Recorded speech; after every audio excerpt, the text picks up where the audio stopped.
Bon, je te préviens, 2023, je le sens pas du tout comme année là. Déjà, le Navigo, il a 84 boules. Darmanin, il va expulser comme Pasqua. On va bosser jusqu'à 65 ans et à tous les coups, on va crever de chaud cet été encore.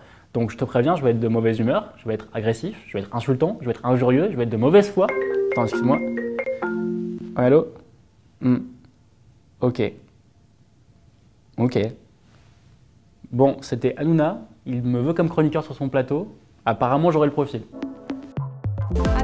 Je commence à en avoir assez. On doit leur enlever leur carte de presse. Vous avez des pensées bizarres. Sauf que comme t'es un bourgeois... Arrêtez de La donner des polémique C'est un peu le marronnier politique de chaque fin d'année, les vœux du président de la République aux Français. Un rendez-vous télé auquel ils se sont tous prêtés, et pour cause, c'est un passage obligé, mais à la forme un peu bâtarde. Ça ressemble à un discours de politique générale, mais bon, en même temps, c'est des vœux, donc pas question d'être trop clivant ou trop offensif. L'idée, c'est quand même de souhaiter du positif aux gens, quoi. Et alors Macron, pour sa 6e vœu, eh bien, c'est tellement un résumé parfait du macronisme qu'on vous en a fait une vidéo. Alors, il vous souhaite plein de bonheur, évidemment, mais bon, il avait surtout un truc à faire passer. Devra-t-on travailler plus longtemps? Il nous faut travailler davantage. C'est par notre travail et notre engagement. Intégrons mieux par la langue et le travail. Bon, vous allez bosser, oui, ou c'est toujours pas clair là? Et oui, le grand vœu d'Emmanuel Macron pour 2023, c'est que vous travaillez plus, et surtout qu'enfin, il parvienne à passer cette satanée réforme des retraites qui lui brûle les doigts depuis 2019. C'est pourquoi j'ai décidé que toutes les réformes en cours seraient suspendues, à commencer par la réforme des retraites. Cette année, sauf nouvelle pandémie surprise, la Macronie se dit que c'est la bonne. Macron y a même consacré de longues minutes de son discours, vantant au passage l'autre réforme, celle de l'assurance chômage. Il nous faut travailler davantage. C'est le sens même de la réforme de l'assurance chômage. Sur cette dernière loi, on y avait déjà consacré une vidéo et on vous met le lien ici. Donc là, vous vous dites, ah bah super, les vœux de bonne année, il a énervé tout le monde, c'est pas très esprit de Noël ou de la Saint-Sylvestre. Mais c'est là où il est super fort. Tout en louant une réforme ultra clivante, que la majorité des Français rejettent encore dans les différents sondages, il appelle à l'unité du pays. Je ne perds jamais de vue cet impératif d'unité de la nation, que nous formons tous ensemble. Bon, c'est un classique, c'est vrai, cet appel à l'unité de la nation pour les vœux. À ce moment, le président, quel qu'il soit, il se veut le père de la famille France. Mes chers compatriotes, je serai le président de tous les Français. Évidemment, cette idée d'un président de tous les Français, qui gouvernerait pour tout le monde, c'est un mythe. Sauf à nier complètement la dimension de classe de la société, aucune politique ne peut satisfaire à la fois les dominants et les dominés. Et chez Macron, ça prend une saveur particulière quand on connaît sa politique et sa propension à nier la dimension conflictuelle de la dite politique.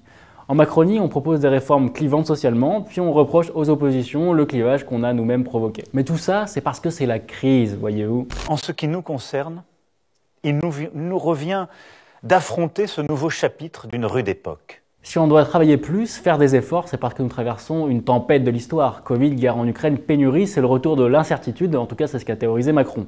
Qui aurait pu prédire la vague d'inflation ainsi déclenchée, ou la crise climatique aux effets spectaculaires encore cet été dans notre pays? Attends, quoi là? T'en remets? Ou la crise climatique aux effets spectaculaires encore cet été dans notre pays? Ok, ce qui est génial, c'est que rappelez-vous que ces vœux, c'est pas Macron qui les a gribouillés en 3 minutes avant d'aller se cuiter en soirée avec ses potes. Ça a été lu, relu, amendé par un bataillon de conseillers bien mieux payés que vous et moi, puis validé par le président lui-même, et ça passe. Donc, qui aurait pu prévoir la crise climatique? Non mais sérieux, je dois vraiment vous faire un dessin? Enfin, ok, c'est vrai que ça fait pas longtemps qu'on en parle de ce truc de climat là. L'homme lui-même pourrait bien être responsable de certaines dégradations climatiques.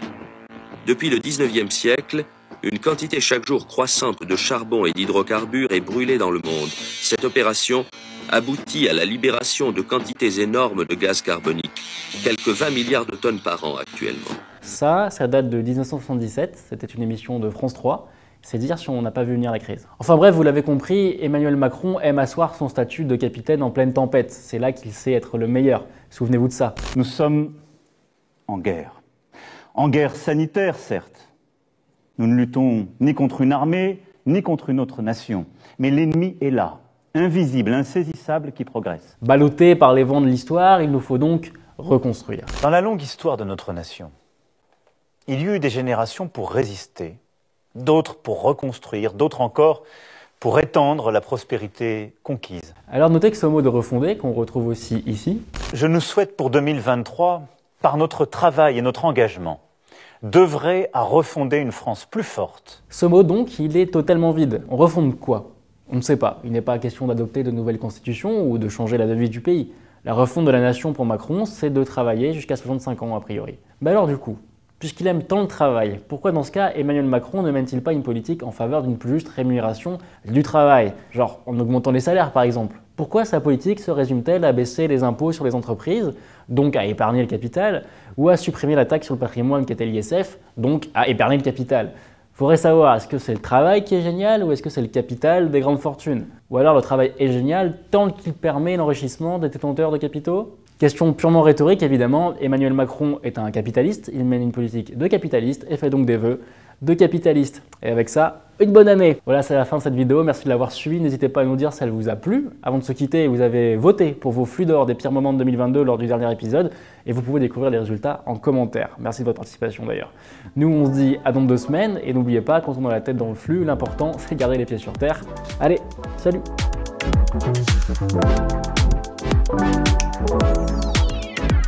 Yeah.